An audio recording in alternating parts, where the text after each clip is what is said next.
Voilà pour le sommaire, bienvenue à tous. Il est encore difficile d'y voir clair ce soir, mais il est maintenant avéré qu'une prise d'otages est en cours dans le sud de l'Algérie.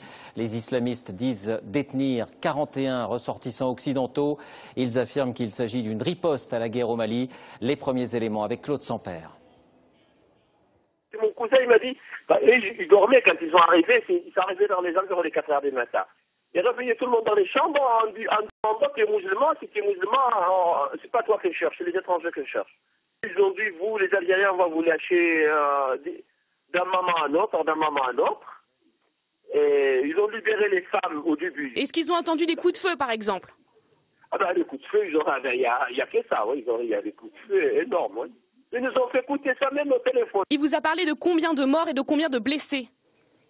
Ça, je ne sais pas. Il me parlait d'un Algérien mort.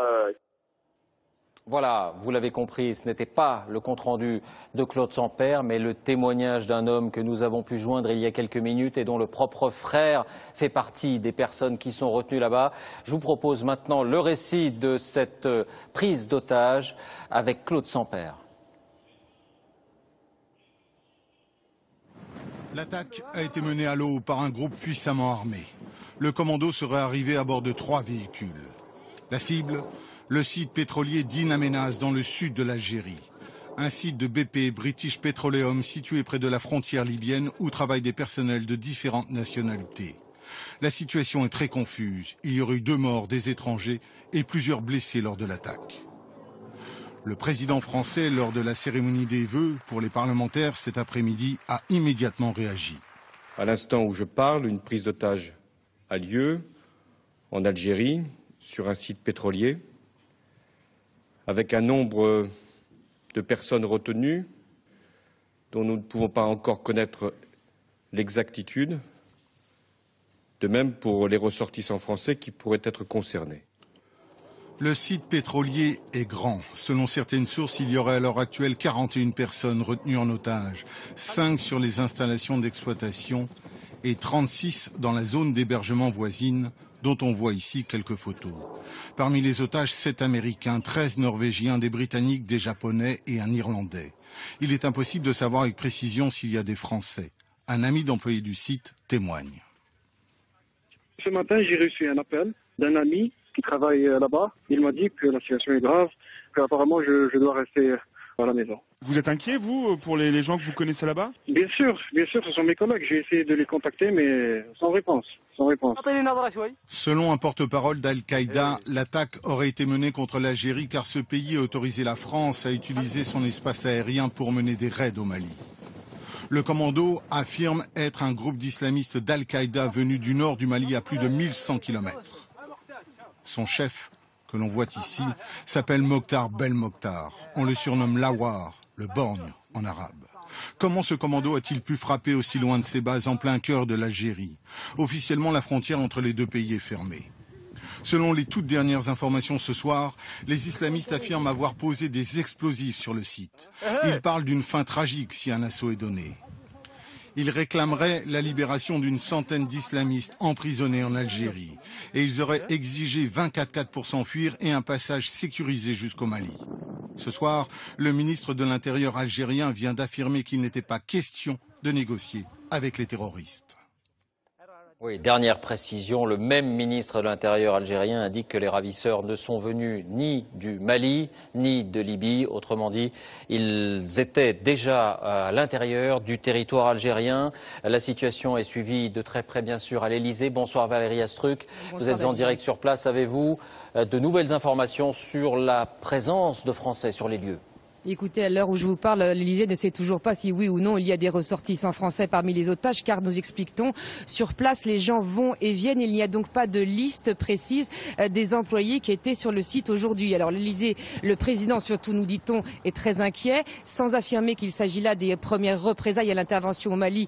Son entourage admet que bien sûr ce n'est pas sans lien. Et d'ailleurs, l'Elysée affirme que cela renforce la détermination du président à agir au Mali, car cela confirme la dangerosité des groupes terroristes pour qui les otages sont un moyen de chantage. Merci Valérie. Pour ce dernier point, si vous nous rejoignez, je vous rappelle donc cette information, une quarantaine de ressortissants occidentaux seraient retenus en otage en Algérie sur le site gazier exploité notamment par la compagnie britannique BP. Bien entendu, tout au long de ce journal, nous vous tiendrons informés sur cette prise d'otage. Elle intervient donc 5 jours après le déclenchement des opérations françaises au Mali. Précisément, les dernières informations maintenant sur cette guerre. Une nouvelle étape a été franchie hier soir avec l'engagement de troupes au sol. Stéphanie Pérez. Les forces spéciales françaises, filmées ici en plein déploiement, ce sont elles qui sont au cœur des combats aujourd'hui. Leur objectif, repousser les islamistes au nord de l'axe Diabali-Konna, les empêcher d'avancer vers le sud, en vert sur cette carte. Pour le moment, l'action de l'armée française se concentre sur plusieurs poches de résistance. Diabali, tout d'abord, prise lundi par les islamistes. Il serait environ 1 millier. Aucune image n'est disponible. Les Français se sont préparés pour des combats longs et directs. C'est un peu plus difficile à l'ouest où nous avons les groupes les plus durs, les plus fanatiques, les mieux organisés et les plus déterminés et les mieux armés. Et là, c'est en cours, mais c'est difficile. On était bien conscient depuis le départ que c'était une opération très difficile. Autre point stratégique, la ville de Konna au centre. C'est dans cette direction que certains convois français avancent. Plusieurs colonnes de chars ont quitté la capitale Bamako depuis hier. Dans le secteur, la situation est confuse. Les forces maliennes affirmaient avoir repris Konna aux djihadistes. Mais dans cette vidéo, datée de lundi, on voit le drapeau du groupe islamiste Ansar Dine accroché à l'entrée de la ville. On voit aussi des chars de l'armée malienne et des djihadistes posant juste à côté. Selon les autorités maliennes, les combats auraient commencé cet après-midi. Bonsoir Gérard Grisbeck, vous êtes en direct pas très loin de la ligne de front. Est-ce que l'on sait ce soir si les troupes maliennes appuyées par la France sont en train ou pas de regagner du terrain ? Non, on ne sait pas. Bonsoir à tous. On ne sait pas exactement où en sont ces combats, mais on sait qu'ils se poursuivent. Alors du côté malien, on nous dit qu'il y a même eu des combats corps à corps entre d'un côté l'armée malienne et l'armée française et de l'autre côté les islamistes, mais c'est absolument pas confirmé du côté français. Ce qui est sûr, c'est que les combats sont très durs, que les islamistes résistent fortement. Vous savez, ce sont des combattants aguerris. Ils sont souvent combattus dans la brigade africaine de Kadhafi. Ils ont combattu au Soudan, ils ont combattu au Tchad. Ils savent se battre et ils sont surtout le dos au mur, donc ils vont combattre jusqu'au bout, d'où l'importance de cette intervention terrestre qui doit aller pas à pas et finalement maison par maison pour régler le problème. Merci Gérard, et on retrouvera les images que vous avez tournées tout à l'heure. Vous l'avez dit, en tout cas, cette opération militaire s'avère donc moins simple que certains l'avaient affirmé lors des premières heures. On a vu par exemple que la ville de Konna n'avait pas été reprise suite au bombardement comme cela avait été dit. Alors qui sont ces hommes dont vous parliez, auxquels les soldats français font face, et quel est l'état exact de leur armement? Christophe de Valambra, Valérie Lucas. À Diabali, les djihadistes seraient dirigés par un des chefs d'Al-Qaïda au Maghreb islamique. C'est l'une des 3 principales factions combattantes présentes au Mali. AQMI rassemblerait environ 1 millier d'hommes avec pour base la ville de Kidal, à l'est de la zone occupée.